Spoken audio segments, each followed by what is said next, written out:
परिवार उच्च प्राथमिक विद्यालय नवदिया दहला से, पीलीभीत जिला। और आज जो मैं कहानी सुनाने जा रही हूँ पान सिंह तोमर जी की है। आपने चंबल का नाम तो बच्चों सुना होगा। चंबल की घाटी में बहुत खूंखार डाकू हुआ करते थे, जिसमें से एक महिला डाकू फूलन देवी का नाम लोग बहुत अच्छे से जानते हैं। और इसके अलावा मान सिंह, विक्रम अल्लाह जैसे डाकू हुए हैं। लेकिन यहाँ पर जो कहानी हमारी है वो कुछ अलग है। एक ऐसा देश प्रेमी, एक ऐसा देश था गौरव अचानक बागी बन बैठा। एक बहुत अच्छा एथलीट था जिनका नाम था पान सिंह तोमर। बच्चों नाम क्या था? पान सिंह तोमर। पान सिंह तोमर का जन्म 1 जनवरी 1932 में मध्य प्रदेश के मुरैना जिले के बिडोसा नाम के गांव में हुआ था। और क्योंकि गांव बहुत पिछड़ा था, इसलिए वहां पर कोई बच्चा ये तक नहीं देखता था कि मुझे इंजीनियर बनना है कि डॉक्टर बनना है। फिर भी एक बच्चे ने यह स्वप्न देखा कि मैं बड़े होकर देश की सेवा करूंगा, मुझे सैनिक बनना है।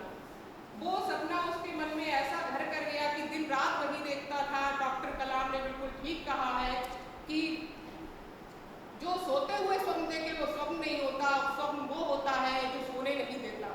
बिल्कुल स्वप्न को देखता रहा, संघर्ष करता रहा जिंदगी में कि किसी प्रकार से मैं देश का सैनिक बन जाऊं।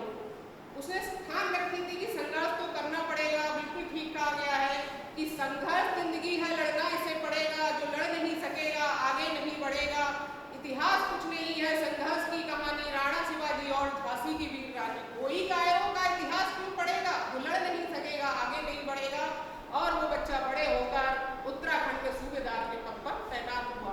यहाँ से उसकी एक सैनिक की सेवा शुरू हो जाती है और वहाँ पता चलता है ये बच्चा एक बहुत अच्छा एथलीट भी था। अच्छा, ये जब दौड़ते थे तो किलोमीटरों तक दौड़ते ही चले जाते थे। इतना हौसला होता था कि हौसले पस्त हो गए फासले देखकर और फासले पस्त हो गए हौसले देखकर। बहुत सारे मेडल मिले। इसके बाद 1958 में इन्होंने टोक्यो में एशियाड गेम्स में 7 बार चैंपियनशिप जीती। और इसके अलावा 3000 मीटर की तो उन्होंने रेस की तो 9 मिनट 20 सेकंड में पूरी कर ली। और जो कि एक वर्ल्ड रिकॉर्ड बन गया। 10 वर्ष तक उस रिकॉर्ड को कोई तोड़ नहीं पाया। इनका रिटायरमेंट 1972 में हुआ और इन्होंने अपनी सैनिक की जो भूमि थी, जो भूमिका थी, वो एंड करने के बाद ये सोचा कि अपने परिवार के साथ मैं गांव वापस चला जाता हूँ। जब ये गांव वापस जाते हैं तो इनकी पुश्तैनी जमीनों के कागज किसी ने ले रखे थे, बहुत विवाद हो गया। बाबू सिंह नाम का कुख्यात व्यक्ति था जिसने ये सारा कार्य किया था। जो जिला कलेक्टर के पास गए, जिला कलेक्टर से इन्होंने कहा कि मेरी जमीनों के कागज दिलवा दीजिए। जिला कलेक्टर को उन्होंने मेडल दिखाए और अपने देश की सेवा के बारे में बताया कि मैंने इतना समय वहाँ लगाया है। उन्होंने इनके मेडल लिए और फेंक दिए।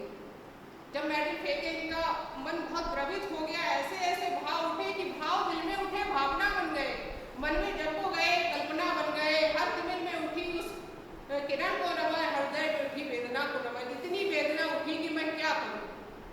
पंचायत बुलाई गांव की। पंचायत बुलाने के बाद सरपंचों ने कहा 3000 रुपए तुम इनको दो, उसके बाद कागज मिलेंगे। इनको ये फैसला अच्छा नहीं लगा, इन्होंने मना कर दिया।